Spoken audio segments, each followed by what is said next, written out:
Hello children, welcome to असा education. आज हम करेंगे 7वीं क्लास की हिंदी की किताब बसंत का 13वां चैप्टर एक तिनका। ये जो कविता है वो लिखी गई है अयोध्या सिंह उपाध्याय जी के द्वारा। तो बच्चों, आपकी जो बुक है उसमें आप ये चैप्टर निकाल लीजिए। तो आइए देखते हैं कि उन्होंने इस कविता में क्या बताया है। तो जो कवि हैं वो इस कविता के माध्यम से हमसे कहते हैं कि हमें घमंड नहीं करना चाहिए, क्योंकि कभी कभी क्या होता है, छोटी से छोटी चीज़ भी बड़े से बड़े घमंड को तोड़ देती है। तो कवि के साथ भी क्या हुआ, एक ऐसी ही घटना घटित हुई। एक बार क्या हुआ, वो घमंड से भरे हुए अपनी छत पर जो मुडेर होती है वहाँ पर खड़े हुए थे। एकाएक क्या होता है, अचानक उनकी आंख में एक तिनका आकर गिर जाता है। जब तिनका गिरता है तो ये बहुत अधिक बेचैन हो जाते हैं, आंखें लाल हो जाती हैं, दुखने लगती हैं। अब लोग आते हैं, तरह तरह के उपाय करते हैं, उनकी आंख से तिनका निकालते हैं किसी तरह।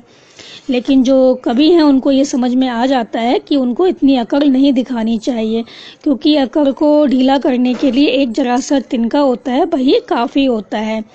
तो हमारे घमंड को तोड़ने के लिए एक तिनका भी काफ़ी होता है, तो हमें घमंड नहीं करना चाहिए।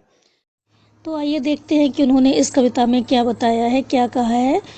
तो वो कहते हैं, मैं घमंडों से भरा ऐठा हुआ एक दिन जब था मुडेर पर खड़ा, अचानक दूर से उड़ता हुआ एक तिनका आंख में मेरी पड़ा।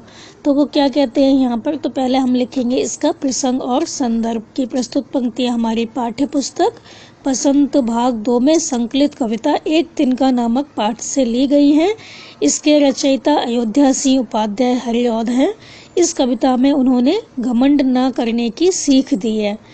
तो वो क्या कहते हैं, मैं घमंडों से भरा ऐंठा हुआ। तो कवि कहते हैं कि एक बार घमंड से भरकर ऐंठा हुआ, मतलब अकड़ा हुआ अभिमान में क्या कर रहा था, अपनी छत की मुडेर पर खड़ा हुआ था। तो एक बार घमंड से भरकर अकड़ा हुआ, ऐंठा हुआ अपने छत की जो मुडेर थी वहाँ पर खड़ा हुआ था। फिर क्या हुआ, अचानक दूर से उड़ता हुआ। अचानक क्या हुआ, दूर से उड़ता हुआ एक तिनका जो था वो मेरी आंख में आकर गिर गया।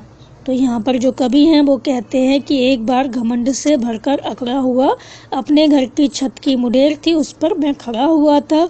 उसी समय अचानक दूर कहीं से उड़ता हुआ एक तिनका आया और मेरी आंख में गिर गया। तो इससे क्या हुआ, जो कवि हैं उनका जो घमंड था, अकड़ थी, वो पल भर में चकनाचूर हो जाती है। आगे कवि कहते हैं, मैं झिझक उठा हुआ बेचैन सा, लाल होकर आंख भी दुखने लगी, मूठ देने लोग कपड़े की लगे, ऐंठ पिछाड़ी दबे पांव भगी। तो प्रसंग संदर्भ हम वही लिखेंगे, हम करेंगे इसकी व्याख्या। तो वो कहते हैं, मैं झिझक उठा हुआ बेचैन सा। तो कवि की आंख में जब एकदम तिनका जाता है अचानक से, तो कवि क्या होता है, झिझक जाते हैं, मतलब एकदम अचकचा जाते हैं और बहुत अधिक बेचैन हो जाते हैं। तो उनकी जो आंखें थी तिनके की वजह से क्या होता है, लाल हो जाती हैं, दुखने लगती हैं, उसमें दर्द होने लगता है।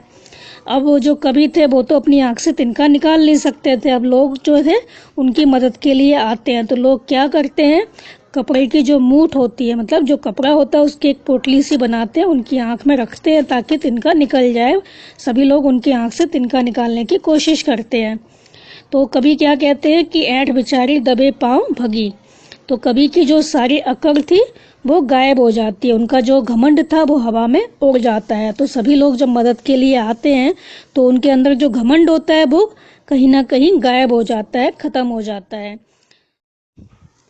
आगे कवि कहते हैं, जब किसी ढप से निकल तिनका गया, तब समझने यूं मुझे ताने दिए, ऐंठता तू किस लिए इतना रहा, एक तिनका है बहुत तेरे लिए। तो प्रसंग और संदर्भ हम वही लिखेंगे।